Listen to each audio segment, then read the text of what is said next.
Valley Club, how big should you build your raid teams? As big as possible or as little as possible? Get your free shards for Gwenom right now because we have the easy calculations of exactly what you need to do to smash this event. And hurry, get your Green Goblin Classic shards now before the event ends so that you can get these shards without having to build your new Avengers as massively as possible. So if you're ready for that and the rest of the mailbag questions, then you know what to do, Valley Club. Find that like button and let's go smash it. And welcome back to the ValleyFlyin channel. I am ValleyFlyin. I hope you're having a great day and I hope you're ready to smash this Gwenom event. And I hope you've already gotten your Green Goblin shards, maxed them out. But if not, you have a couple more days to max out this event. We're gonna talk about why you should do it right now. But before we get to all that, if this is your first time here, hit that subscribe button for more great Marvel Strike Force content. We have at least 5 Marvel Strike Force videos per week on the channel.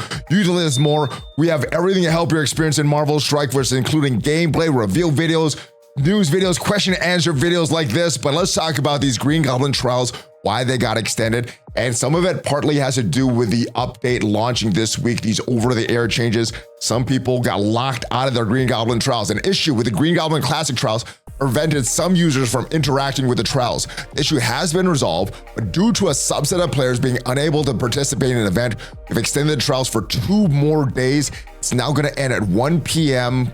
Pacific on Thursday, February 8th. In addition to completing your Green Goblin Child Classic trials, participate in War, Into the Gwenomverse event, and battle in the Cosmic Crucible for the Trial Tribunal Tech event to earn Gwenom character shards and other rewards. So yes, that is the events that's going on right now. We have a couple of them. One is related to War with your solo, and one is related to Cosmic Crucible with your entire alliance. Now, we do have some calculations for this, some new calculations, and this was sent to me by my brother, YouLostAStar, and what he said, he's gonna just send these charts every event that we're gonna do. So if you look at this, he has the charts here for the current event, the targets, where you may want to get to for all this stuff. We have all the milestones here. The Clinch Our Drum event, which is the event where you need to get your energy refreshes for the incursion energy, the arena. This is how you're ranking arena, and then obviously the free claims. And now I do a lot of these calculations in the video where I review the Friday blog where these numbers come out.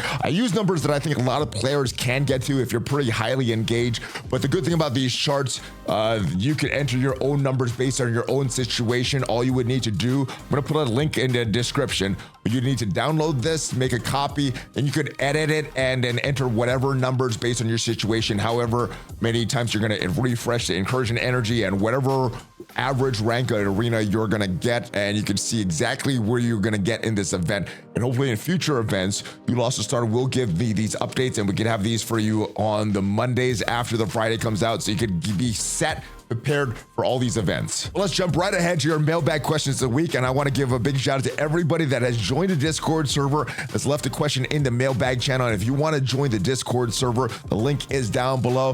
First question actually doesn't come from the mailbag channel, it actually comes from the general channel, but it's related to the current milestone event, so I did want to answer this. Cosmic Crucible current milestone question: would you essentially get credit per battle turn, or just for the room? Some rooms take more than 1 team to defeat. So if we look at this, and based on how they've done these in the past, it is per battle. If we look at the scoring here, win or lose a Cosmic Crucible battle. So yeah, every time you do a battle, whether you win or lose, whether it's in a different room or the same room, you will get credit. So if you go in and lose to the same team 3 times, you're not going to clear the room, but you will get credit for 3 battles. And the good thing, the limits for this event are so low that even if all 24 Alliance members did all 6 attacks over the course of 3 trials at 700 points per battle, well, that is way more than this limit here. So yeah, it is very easy to get this milestone. But back to the mailbag questions. I have a leveling up and trial question. Since they're changing how they do the trials, how high do I need my teams to do trial level 8 in order to get a 7-star Nova Black Cat Green Goblin Classic? So hard to say how big your teams actually need to be, but we do have a kind of preview of what the scores need to be. This was a screenshot of what the scores are for the Morgan Le Fay trials. I'm assuming all the horsemen are like this. So a score of 1.35 million should get you that 7-star unlock. I'm assuming they're going to have the same scores for Nova Black Cat and Green Goblin trials. Since they haven't returned in their final form yet, it's hard to say exactly what the score is. And as far as what your teams need to be, some people can go in with lower teams. They're more willing to go through bad RNG and keep resetting over and over. So if you are willing to do that, your teams could be a little lower. If you aren't willing to sit through that bad RNG, you would have to build your teams a little bigger in order to get through these scores. But yeah, I guess we're gonna know the exact scores when they come out, when they are in their final form. But yes, get your Green Goblin trials now. Go through those Green Goblin trials now so that you don't have to worry about this. You don't have to build your new Avengers because yeah, once it comes back, you would probably have to build your new Avengers and your Rebirth in order to get through all the Green Goblin trials. ValleyFlyin just got meta teams ready to level up. Should I build towards unlocking Apocalypse, or should I skip him and build teams for Dark Dimension 6? Also, with these new characters being released, what are the best teams to take into Dark Dimension 6? So that is really going to depend on your roster and the amount of gear that you have, the uniques that you have. But what I would do, I would probably go towards unlocking Apocalypse. What you're going to need as far as the requirements for Apocalypse and for super-skrull, well, super-skrull, you need your characters at gear tier 18. Apocalypse, you need certain characters, your horseman characters, your original characters at ISO 8 level 5. You need them at gear tier 17 as well, but you need them at ISO 8 level 5. So you can sort of build simultaneously towards the two goals. I think Apocalypse is going to get you a little more value than super-skrull. But taking a look at what are the best teams, if I had to redo Dark Dimension 6 today, these are who I would bring in. Apocalypse, I think that's the most valuable character. Quicksilver is good, but if you don't have enough mystic or mutant gear, you're using it on maybe Gambit, you can skip him and bring him in your second run, but he's going to be very, very valuable. There's two things about Apocalypse and Quicksilver. When they die, their cooldowns are reset. So you don't need to watch their cooldowns if you know you're going to die in that node. Rescue, I think I would bring her in now because of her value on that Pegasus team. If she dies, the team falls apart. So I would want to bring that Rescue as big as possible. Doom, I kind of regretted building him up at the time, building him up for Dark Dimension 6. But now that he has that mythic tag, and now that he's more useful than countering super-skrull, I think I would build up Dr. Doom again. And Gambit, of course, as part of that Extreme X-Men team. And that strong and Cosmic Crucible makes him very valuable. All right, next section, Cosmic. Val, I think, is one of the required characters. Same thing with Kestrel, same thing with Kang. Now, my first run, I brought in Photon, Ravager Stitcher. If I was going in again, I would probably save up for Dormammu to make that a lot less challenging. And as far as your fifth character, there's a lot of different options. You could still go with the Photon way. Obviously, with your second run, you're going to build up super-skrull, but I think Icarus is the character that I'd bring in now. City, you got a lot of different choices. You could go for that full hive mind route. I would still bring up Venom for that hive mind. Obviously, you still would want Ghost Rider, Robin Reyes, and Miss Marvel Hardlight for the value that they bring in these other modes. But for the other two characters, I would lean into the Superior or Sinister Six with Kraven, Vulture, rounding out the top. They are cheap and they give value in multiple game modes. Legendary section, non-horseman legendary. You don't have too many options. I think I would bring in these characters. Nova, Green Goblin Classic, Black Cat. Those are the three most recent characters. Ock got some value with the resurgence of the Superior and the Sinister Six. I think I would still bring in Nick Fury for that plug and play value that he adds. Only character that I would bring in that last section here, I would bring up Red Hulk to make those last few days a lot easier to get through. You could pretty much one-shot it with these teams, but yeah, if you don't have a lot of these characters built up, you could bring in these same exact characters for the Legendary and Apocalypse section. ValleyFlyin, I'm faced with a tough decision. My alliance is currently running Incursion 1.4. I'm building Extreme X-Men and Hive Mind, but I don't really have much investment into Invaders because my raid mates have been able to clear the way so I can full auto Mystic and Tech. My question to you, do I invest in them or do I wait until the next skill raid team, which I believe is around the corner? I think you wait. Your alliance mates are doing it. The skills section, then you don't need to build them at all. And yeah, don't invest in the Invaders. They're mainly a raid team. Unlike a team like Pegasus or Extreme X-Men or even Hive Mind, the Invaders team is not getting a lot of value outside the raids. So if you are good for the raids, you don't need to build them at all because they're,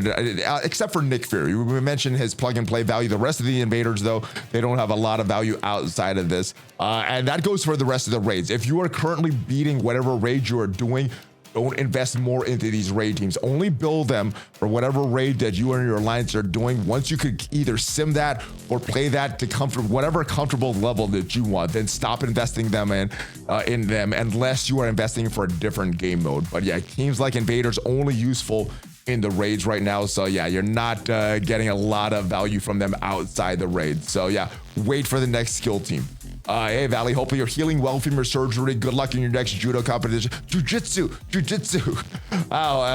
Whenever that's gonna be. So there is a Dallas Open coming in April. Hopefully I'm ready for that one. Hopefully I can get enough training. I think I'll be healed up by then, but I'm not sure if I'm gonna have enough time training prep for that.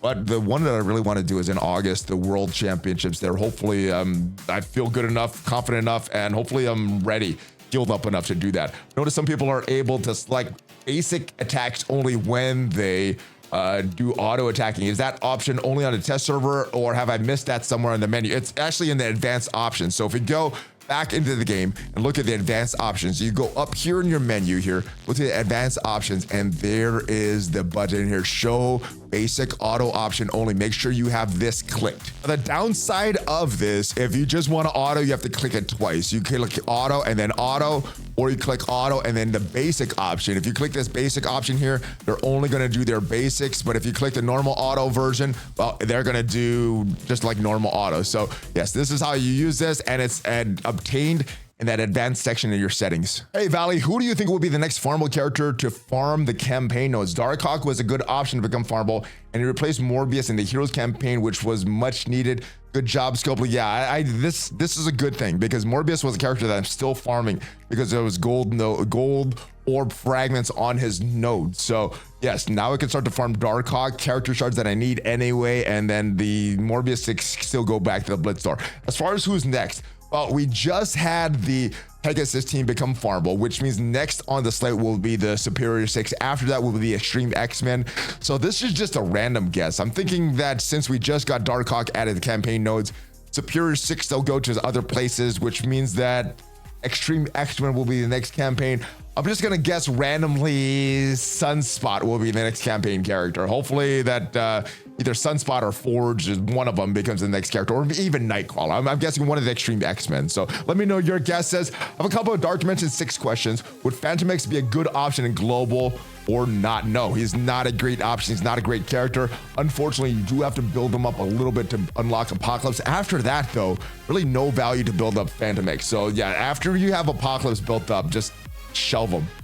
Second question, is Star-Lord the skill version? Is he useful in Dark Dimension 6 Cosmic or not? So the good thing about bringing Star-Lord, and you're talking about Star-Lord Annihilation, not the normal Star-Lord. The good thing about him is he's skill, and not a lot of characters take that skill gear, especially in Cosmic. So that's the good reason to bring him in. He's gonna give you very little value in Dark Dimension himself, and not a lot of value on that Nowhere team. So not a great character. He's just kind of a body. So if you want to bring in a character using your skill gear, get into Dark Dimension 6, that Cosmic section, yes. If you expect him to do anything in Dark Dimension or outside of Dark Dimension, then you're going to be sorely disappointed. So he can be a good choice, but useful, again, useful in bringing you in, yes, but useful in doing damage or helping you get through this, no. Just returned to MSF since the Pegasus patch. I'm wondering, what should I build now? I just finished the Secret Defenders, missed out on Extreme X-Men. I'm wondering if I should start building Bifrost. I think that would be the good choice. Now, just build these raid teams just where you need to be to complete the nodes. And I do like Bifrost as a choice, because in this first section of the incursion raids is where you need Bifrost. So if you are not able to get through this Mystic section, doesn't matter if you can get to the tech section where your Pegasus or Extreme X-Men is. So yes, build Bifrost. Now, like with the previous question, if you have alliance mates that are already doing this Mystic section, don't build Bifrost. It's already taken care of. Start working your next team, which in this case would be the Pegasus team. But yeah, just build your raid teams as little as you need and then move on. Bifrost is one of the teams that doesn't have a lot of value outside the raids either. So for Bifrost, build them as big as you need for the raids. Pegasus does have some value. Extreme X-Men does have some value. Same with Hive Mind, but Bifrost and Invaders, not a lot of value outside the raids. But that is it for today. Hopefully this video helped you out in deciding what you want to do with the raids, Dark Dimension 6, and hopefully it helps to speed you up for Green Goblin and help get you more of those Gwenom shards in this current event. This video did provide you some value. Leave it a like. It is free for you, and it tremendously helps out the channel. If you want to check out everything about the new Out of Time team, how great they're gonna be, make sure to check out the video up there, and I'll see you guys next time. Have a great rest of your day. Hulk fist bump, ValleyFlyin out.